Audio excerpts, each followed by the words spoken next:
তো গাইস, তোমরা হয়তো আমাদের বাংলাদেশের ওমরান ফায়ারকে তোমরা হয়তো অনেকে চিনো অথবা অনেকে চিনো না।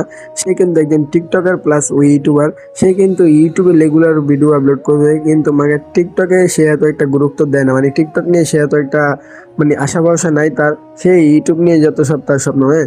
মানে সে টিকটকে ভিডিও বানাতে বানাতে 14 মিলিয়ন ফলোয়ার বানিয়ে ফেলেছে।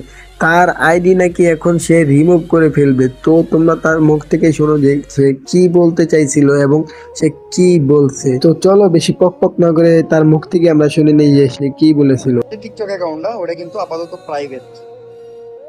প্রাইভেট আসলে এমন হতে পারে আমি অ্যাকাউন্টটা ডিসেবল করে দিতে পারি। তো প্রাইভেট করার কারণ হলো আমার টিকটকে দুইটা আনঅথরাইজ স্ট্রাইক আসে। স্ট্রাইকটা মারে কে? আমাদেরই ফলোয়ার বা সাবস্ক্রাইবার বা হেটার, আমি জানি না। তো ওই স্ট্রাইকটা মারছে কিসের জন্য মারছে হলো ওই স্ট্রাইকটা উঠানোর বদলে আমার কাছ থেকে টাকা দাবি করব। এর জন্য স্ট্রাইকটা মারছে আমি যদি বুঝলাম। তো টাকা দেওয়ার তো হয়তো আমার টিকটক অ্যাকাউন্টটা চলে যাবে, ব্যান হয়ে যেতে পারে বা আমি ডিসেবল করে দিতে পারি।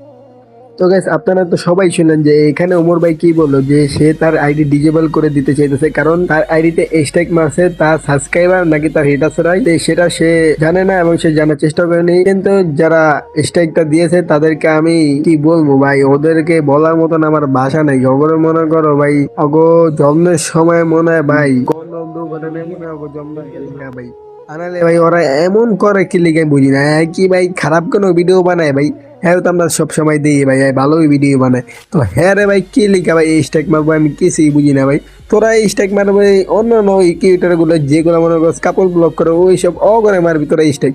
তোরা কি লিখা ভাই ভালো মানুষের স্ট্রাইক মারস ভাই? তো করে ভাই সবশেষে একটাই কথা ভাই, তো করে গালি দিলে জীবনও গালি শেষ হবো না। আর তো করে মনে করো যতই কই তো গায়ে লাগবে না। সবশেষে একটাই কথা,